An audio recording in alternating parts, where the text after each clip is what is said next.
Hello, hello, hello. Welcome back to the Octo English Academy podcast, the show where we slow things down, keep it real, and turn English into something that actually feels good to speak. I'm Sophie, and oh my goodness, I'm so glad you're here with us today. Hello, everyone. Jamie here, and Sophie, I have to say, every time you say, oh my goodness, I picture you with a cup of tea in your hand. Very cozy. That is completely accurate. I literally have tea right now. Cold tea, because I forgot to drink it, but still, tea. Cozy vibes are very much present, and that's actually the perfect energy for today, because today's topic is something that comes up constantly in real everyday English. It's not dramatic, it's not complicated, but it confuses so many learners. It does, and you know what? Before we get into it, let me just say, if you're new to the Octo English Academy podcast, welcome. We are so happy you found us. And if you've been here before, thank you, genuinely. Your presence here means everything. And if this show has helped you even a tiny bit, please subscribe, leave us a comment, share it with a friend who is learning English. It doesn't cost you anything, and it helps more learners find a space where English doesn't feel like a punishment. A punishment, yes. That's exactly how so many people describe English class. And we want this to feel like the opposite of that. Relax, you're already doing great just by being here. Okay, so today's topic. Jamie, drum roll, please. Da-da-da-da! Today, we are looking at two expressions that learners often treat as if they mean exactly the same thing, have to and need to. And here's the truth. They are close, they are cousins, but they are not twins. There is a difference, and once you feel it, you will never mix them up again. And I want to say this episode was inspired by a lovely message we received from a listener named Carlos. He wrote to us and said, I use have to and need to all the time, but I genuinely don't know if there's a difference. My colleagues at work use both, and I just copy them. Carlos, that is so honest and so smart. Copying real English from real people around you is actually a great strategy. And today we're going to explain what you've been copying so you can use it with full confidence, not just instinct. Because instinct is good, but instinct plus understanding, that's power. Okay, so let's set the scene. Both have to and need to are about things that are necessary, things that are required. Things you can't really skip. But the reason why they're necessary and the feeling behind them, that's where the difference lives. Think of it like this. Have to is about external pressure. Something outside you is creating the requirement. A rule, a deadline, a system, a boss, a law. Someone or something outside your head is saying, this must happen. And need to is more personal. It comes from inside, from your own understanding of a situation, from what you recognize as necessary based on how you feel or what you observe. Need to is your own voice saying, I see that this is necessary. Same destination, different road. Both lead to this is important and it needs to happen, but one comes from the outside world and one comes from the inside voice. And I'll tell you something, in everyday spoken English, especially casual conversation, people mix these all the time and nobody blinks. Native speakers say, I have to go to the shop or I need to go to the shop almost interchangeably. But when you understand the difference, you can choose the one that communicates your feeling more precisely. And that is real language skill. Communication first, but precise communication even better. Let's go deeper.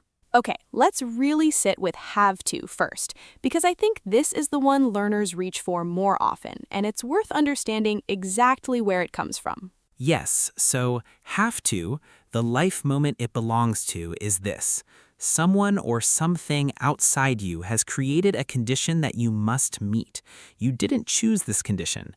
Maybe you wish it weren't there, maybe you're fine with it, but either way, it exists outside of you and you have to respond to it. Think about work. I have to submit the report by Friday. Did you decide this deadline? Probably not.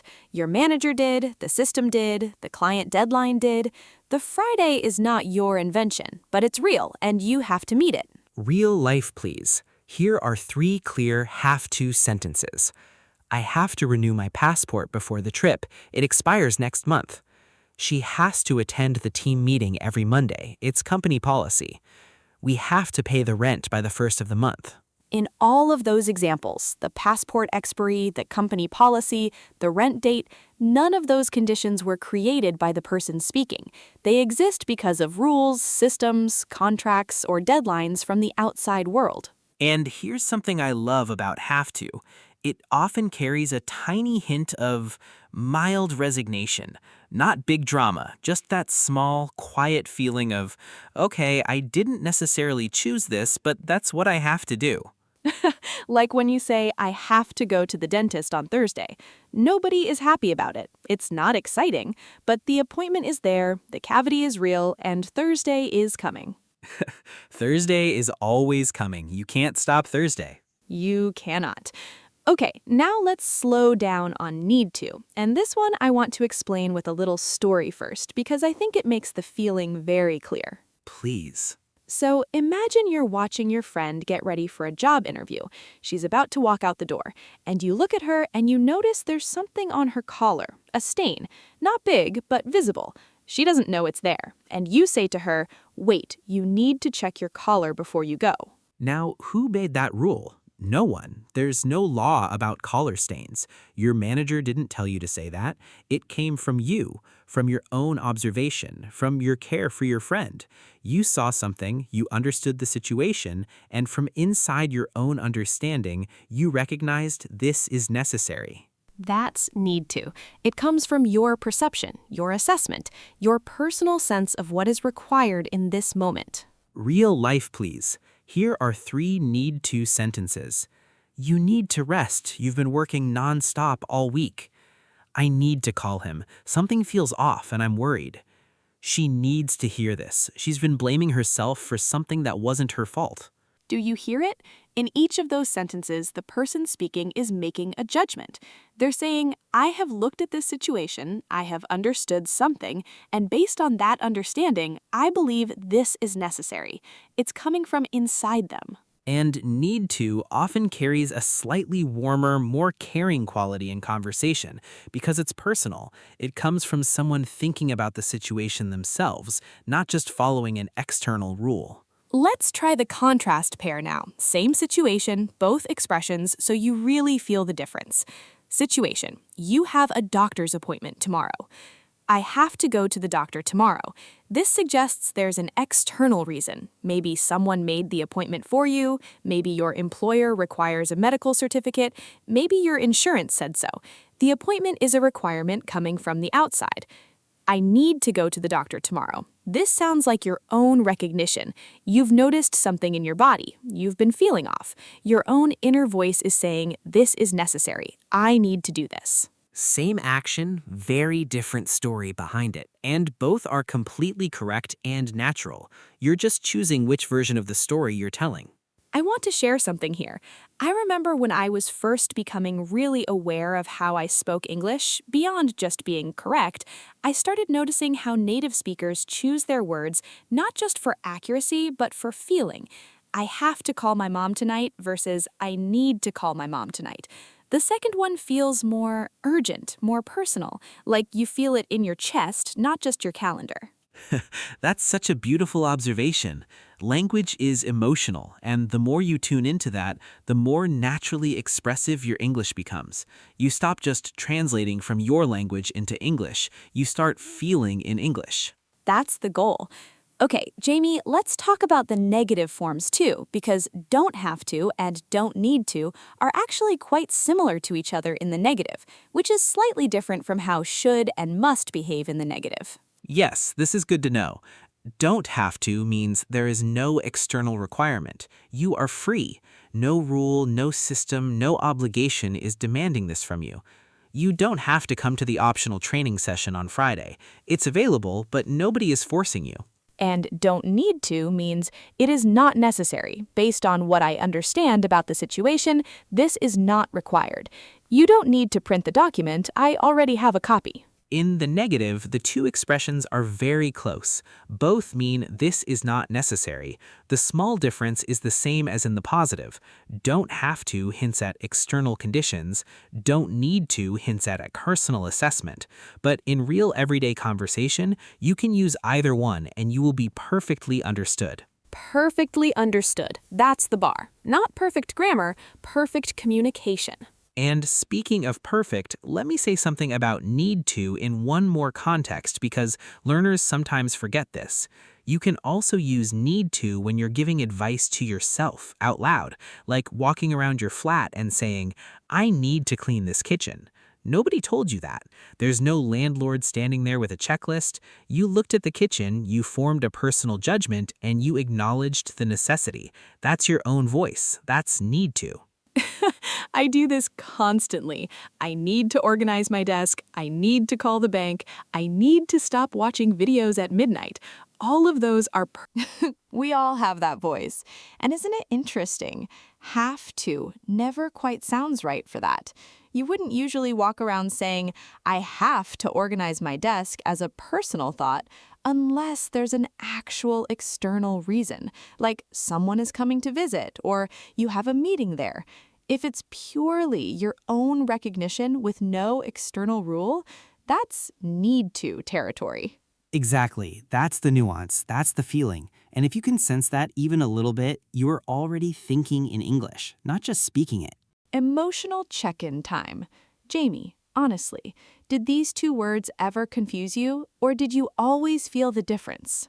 Honestly, I always felt the difference, but I couldn't have explained it until I started paying close attention. I think a lot of fluent speakers feel it without being able to describe it, and that's fine. But I also know that for learners, having the feeling put into words is like someone finally switching on a light in a room you've been walking around in the dark. Yes, that's exactly what it is. And Carlos, I hope that light just came on for you, because you were already using these correctly by instinct. Now you know why. Now you know why. That's the best feeling. Part 3. Practical time. We're doing our listener participation moment, our gentle mistake correction, and our confidence exercise. And then we close with a little story. Are you ready? Ready. Listener participation. And this time, I want you to say these out loud, not in your head, out loud. Even if you're on the bus, even if people look at you, let them look. You're learning English. That is cool. Complete this sentence. I have to, blank, this week, even though I'd rather not. Say it. Maybe, I have to reply to those emails this week, even though I'd rather not. Or, I have to go to that meeting this week, even though I'd rather not. Or, I have to do my taxes this week, even though I'd rather not. Nobody wants to do their taxes. Nobody. But we have to, because the government is very much an external authority. Perfect use of have to. Now this one, I know I need to, blank, and I'm ready to do it. Maybe, I know I need to have that difficult conversation, and I'm ready to do it. Or, I know I need to start exercising again, and I'm ready to do it. Or, I know I need to take a break, and I'm ready to do it. I like that last one. So many people need to hear that they're allowed to rest. I need to take a break. And that's coming from your own honest, caring self-knowledge. That's beautiful need to energy. It really is. Okay, mistake correction. And I want to say this every time because I mean it every time. These mistakes are normal. We see them because so many wonderful learners make them. That's how we know they're worth addressing. Making a mistake is not a crime. It just means you're using the language. You're in the game. That is always better than silence. Always. Okay, first mistake. I hear this a lot. Learner says, I have to need to finish this. Let's fix it gently. You can't use both together like this. They don't stack. Choose one. If there's an external pressure, a deadline, a rule, a requirement from outside, use have to. If it's your personal recognition that something is necessary, use need to. I have to finish this, or I need to finish this. Either one, not both together. The memory trick. They're cousins, not partners. They don't hold hands. Choose one and let it do the job. I love that. Second mistake. I hear this quite a bit. Learner says, she have to go now. Let's fix it gently. Have to follows the same rules as the verb have in English. When we talk about he, she, or it, we say has to, not have to. She has to go now. He has to finish the project. The team has to decide by Monday. Think of it like this. The have in have to is a real verb that follows real verb rules, so it changes for he, she, it, just like any other verb.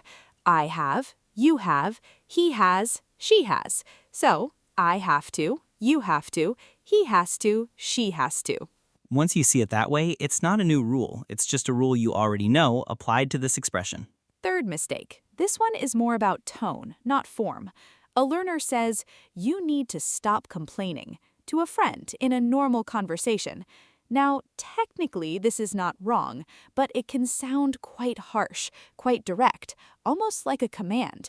In casual, friendly conversation, you need to with you, especially if your tone is serious, can land harder than you intend. If you want soft, friendly advice, should is usually warmer. You should try to look at the positive side. But if you genuinely feel something urgently and you want your friend to really hear you, then you need to listen to me right now is exactly right. It's all about matching your word to your actual feeling. Match your word to your feeling. That's such good advice for language and for life. We should put that on a poster. We really should. Okay, confidence exercise. I want you to say this sentence out loud right now. Clear voice, good posture, believe every word. I have to work hard, and I need to be kind to myself along the way. Say it again. I have to work hard, and I need to be kind to myself along the way. That sentence is doing a lot of work in a small space. Have to work hard because life has real demands, external things are real, deadlines are real, responsibilities are real, and need to be kind to myself because that's your inner voice. That recognition has to come from inside you. Nobody can give it to you from outside. You have to choose it. Not perfect, but confident. That's the only English you need. And now, the closing story. One character, real life, both expressions in action. Her name is Nina. She's a graphic designer. On Monday morning, she sits at her desk and thinks, I have to send 3 design proposals today. The client needs them by noon. She opens her laptop, but then she notices something. Her eyes are burning. Her head feels heavy. She hasn't slept properly in 5 days. And a small, honest voice inside says, Nina, you need to slow down. You need to take a proper break this weekend. She finishes the proposals. She sends them at 11:47. And then, for the first time in weeks, she closes her laptop at 5 o'clock. She had to finish the proposals. Nina finally listened to herself with need to. Both were necessary, both were true. That's the whole lesson. The outside world has its demands, and your inner voice has its wisdom. English gives you a word for each one. Let's bring it home.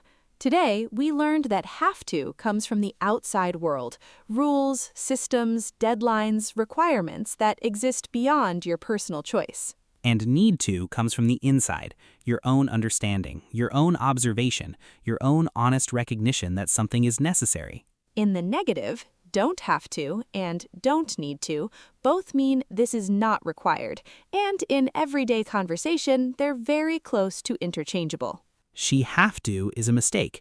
It should be she has to, because have behaves like a real verb. And you never stack them. No have to need to. Just choose one. Carlos, this one was for you, and for every learner who has been using these words by feel and wondered if they were right. You were. Now you know why. If today helped you, please subscribe to the Octo English Academy podcast. Leave a comment. Tell us what confuses you. Tell us what you want to understand, because your questions become our episodes. This community is built on real people asking real things. English is not a test. It's a tool, and today you picked it up and you held it with more confidence than yesterday. That is growth. That is real. Communication first, grammar later. Just keep speaking. See you in the next one. Bye for now. Take care, everyone. Bye.